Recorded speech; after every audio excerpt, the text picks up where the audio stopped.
Xabi Alonso through to the semi-finals. They're going to play PSG after an incredibly impressive win against Borrusia Dortmund. I want to talk a little bit about what Xabi Alonso has introduced to this Real Madrid side. It looks completely different to the side that Carlo Ancelotti deployed last season. Some of the same players who were perhaps struggling under Ancelotti look to be incredibly impressive under Xabi Alonso, who's profiled them differently and he's empowered them to kind of express their quality to the best of their ability. So yeah, we'll get into it in this video. I'm going to talk a little bit about the Dortmund game in general. It was a really exciting game to watch. But also the Juventus game. I was actually covering the game as a pundit for DAZN. So, I've watched that game, I've analysed it. I've not spoken about it on my channel, but there are patterns that we're seeing in that game and in this game yesterday as well that tell us a little bit about what Xabi Alonso wants to do. And yeah, the things that are working, the couple of things that aren't working, but a lot of the things that aren't working are things that Xabi Alonso has tweaked and changed in his very short stint here already. We'll start by looking at this example. I think this is a really interesting one. I'm going to focus heavily on Choumeni because I think he's been one of the standout players for Xabi Alonso's Real Madrid so far. He's played in this very interesting role. I think at the beginning, in the first game, it was a 4 at the back completely. In the second game, Xabi Alonso played with a 5 at the back with Choumeni in the back 5. But since then, he's played in almost this hybrid system, this in between 4 and a 5 at the back system that changes depending on Choumeni's positioning. And right on the off, as you can see in this higher up position here, Choumeni starts in this sort of midfield position, and you can see this 4-3-3 or 4-4-2 kind of system. I don't know whether the left midfield is somewhere off screen here, but Choumeni starts in that midfield position. And I think it's interesting to speak about Choumeni in general because he's somebody who has had so much hype around him. He's incredibly talented, but where does he slot in? I think sometimes if you're a really versatile player, the versatility that you have almost comes as an hindrance because managers lean on you as a crutch a little bit and, you don't get to play in your best zones all the time. Now, it's interesting because Choumeni's been used as a sort of tactical tool for Xabi Alonso to kind of play around with and make in-game tweaks with.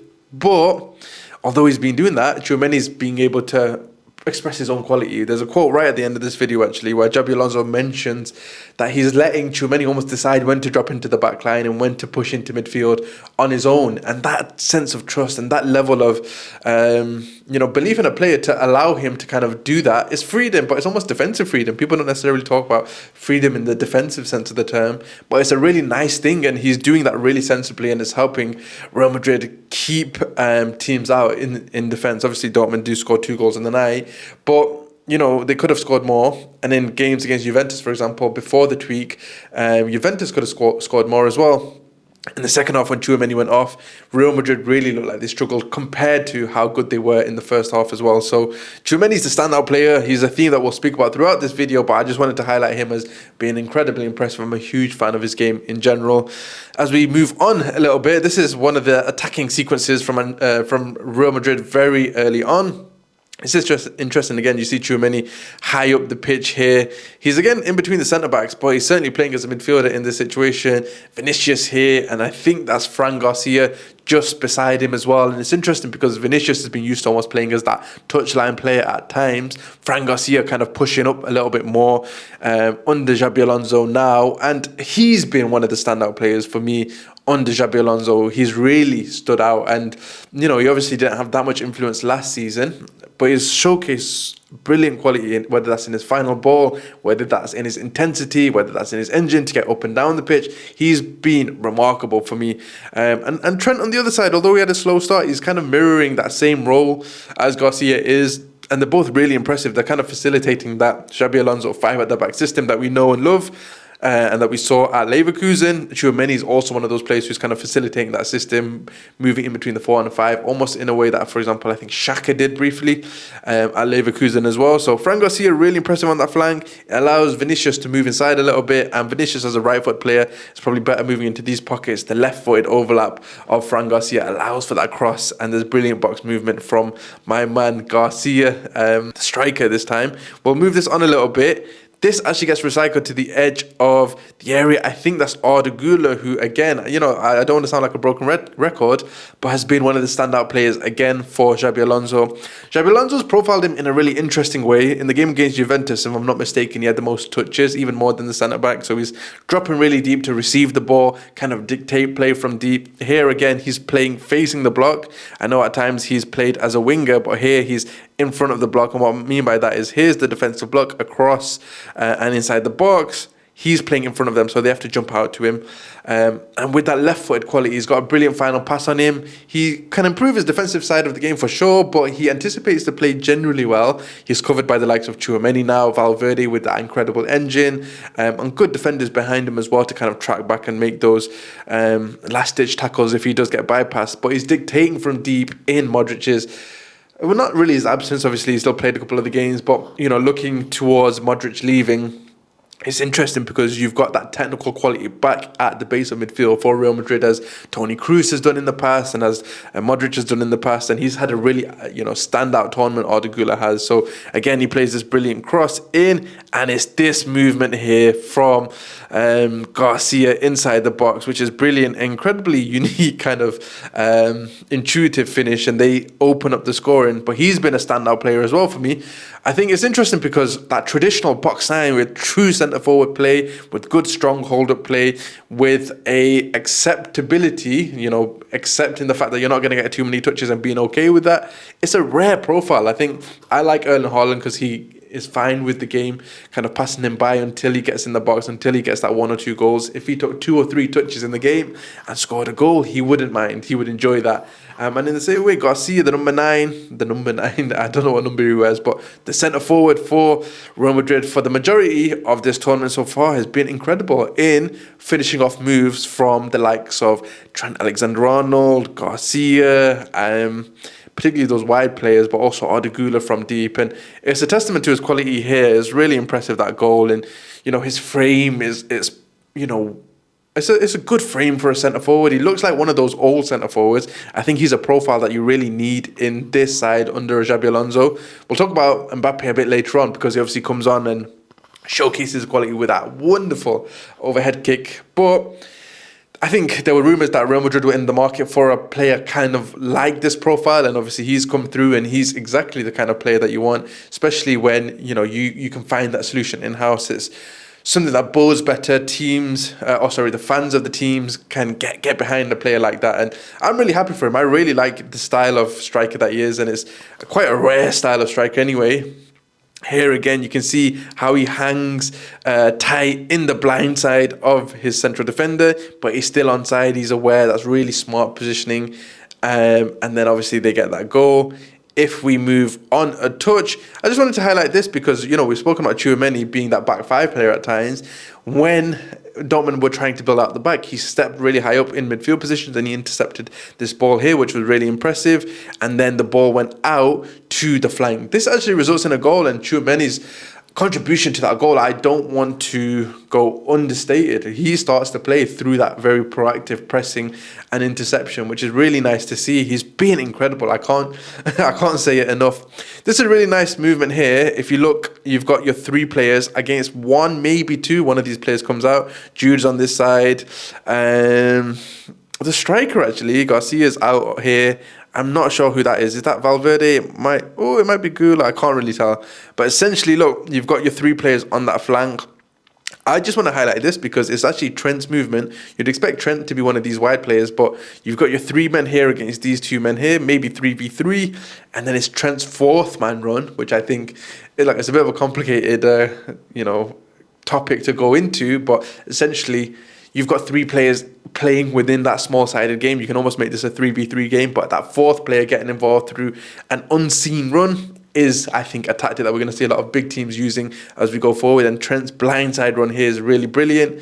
That slide pass gets Trent in, and again, a brilliant cross. Fran Garcia, as we mentioned, has been excellent, and he makes this kind of inward movement from the flank, almost like a winger, almost like a Raheem Sterling in his prime, and he puts that chance away, which has been really impressive. And yeah, look at him celebrate. I just want to highlight his quality as well. We spoke about it at the start, but to pop up in goal scoring positions. We've seen that in Xabi Alonso sides in the past. Frimpong, for example, that underlapping run or that crashing the box element. And yeah, the fact that a lot of these movements, even Trent's underlapping movement, for example, are often unpicked up in the blind side of the opposition defender. These things prove that, one, it's kind of good tactical instruction, but it's more principle based. They're not doing the exact same movements as each other, but they're doing the same style of movement in different positions. And yeah, it's really impressive to see that from Real Madrid. And obviously they take an early lead. It's a good, comfortable lead. Dortmund obviously get back later into the game, but this video is focusing on what Real Madrid have done under Xabi Alonso, so I'll continue on that front. Here again, you see Choumeni at that base of the double pivot, and they've kind of built up in a three. Huijsen again is somebody I want to touch upon briefly. He's played really sort of proactively in carrying the ball and drawing players of the opposition in before releasing it. He plays very vertically and direct through the lines, which is something that Carlo Ancelotti's Real Madrid lacked a little bit, and is something that is paramount for the Xabi Alonso side. It's unfortunate, actually, if you think about it, because he's got a red card and he's going to miss that semi-final. Again, you know, Pacho's missing it for PSG, so it balances out a little bit. But I would have loved to see these two teams go up head-to-head with their full-strength squads, because there's so much quality in those two players that are missing. I talked about Pacho in yesterday's video. Huijsen and his ball-playing quality elevates, Real Madrid to that next level. But, we'll go through this example. What am I trying to highlight here? Oh, yeah, look, this is brilliant. Look, so Choumeni starts in this kind of pivot position, but is that the same move? Yeah, so he peels off behind that midfield line. Is really impressive. I wouldn't expect that from him, but he's got that positional freedom again. So he peels off, that ball gets dinked in to him in this space, and then with sort of one touch, he frees in his attacking player. Jude Bellingham gets a brilliant chance in this 1v1 area when the ball is through, and there's some directness to Xabi Alonso's play. It's not all slow, methodical possession play, which is really nice to see again. Jude gets in one-on-one, and he should put the chance away, but obviously it doesn't. And then Mr. Mbappe comes on later in the game. Mbappe is an interesting one because I don't think he completely suits playing that true number 9 position. Like I mentioned Garcia earlier, he's somebody who's fine not having too many touches of the ball. Mbappe knows he's an incredible player and he wants to get on the ball. He wants to play with that quality that he thinks he possesses and get many touches, and it often gets him on the ball but in wider areas. So in those situations you need players crashing the box. Xabi Alonso, I think, is aware of this, and he's trying to get the fullbacks or the midfielders in those positions crashing the box when Mbappe is peeling out to wider areas to get on the ball, for example. But it does require a close attention to how you defend those counterattacks, and Choumeni again being given the freedom to kind of sit off for the greater good of the team when Mbappe or somebody is committed forward. When an extra midfielder pushes on, for example, a Valverde or Jude, is something that we're going to have to pay attention to for the rest of the season. Mbappe comes on, and I think this is the moment where they do end up scoring. Rodrigo pushes the defensive line back. And then, we've mentioned this again in the last video, pushing the defensive line back opens up space in front. Later on in the games, as we've spoken about in the Club World Cup, there's less pressure on the ball.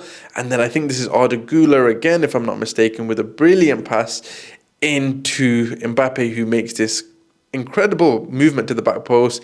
And this, wow, I mean, look at this finish. Look at this sort of frame on him.